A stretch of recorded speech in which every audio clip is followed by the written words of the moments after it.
Getting my electrical engineering degree, even when I was getting it, I kind of figured that at some point I'd probably be more on the business side than on the design engineer side.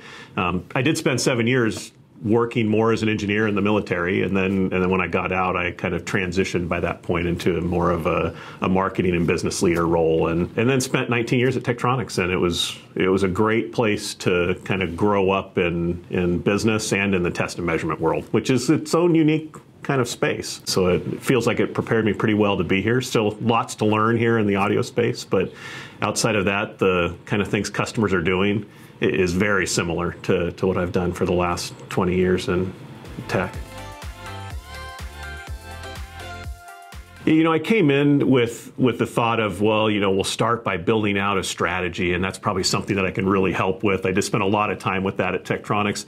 Got here and was pleasantly surprised that the strategy was in place. The couple things that I saw that I thought they really could benefit from was kind of the execution of that strategy and really stepping down to the small details. Like, we've got to set this plan in place. We're going to take step 1, 2, 3 to get this done and get that execution to come through more cleanly. I'm a huge believer that you don't grow companies without getting your product development pace faster, and test and measurement probably is behind what consumer electronics companies have gone from a pace perspective on how fast they have to move.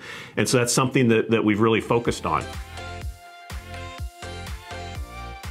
We're very well known everywhere in the world for our hardware, and that's great. But at the same time, software is where the analysis takes place. And so you can't have one without the other in this space. I mean, anytime that you're interfacing with the real world, there's at some point a sensor that has to take a real analog thing and turn it into something you can do with the software.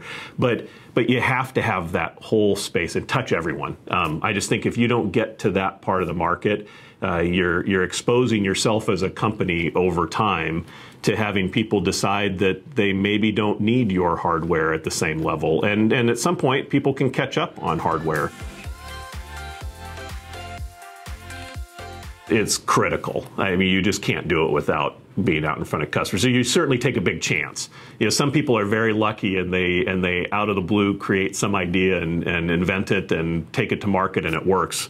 That's rare. It's a whole lot much higher hit rate if you actually go and talk to the customers that you're trying to target and let them help tell you what they need. They'll give you all the challenges that they're facing and what they can't do today, and those are gold mines when you can get someone talking about that and then focus in, and we know how to maybe solve that problem, and all they know is they have a problem, and if we put our energy towards solving it, then that turns into sales later and happy customers that are then willing to sit down with you again for the next round.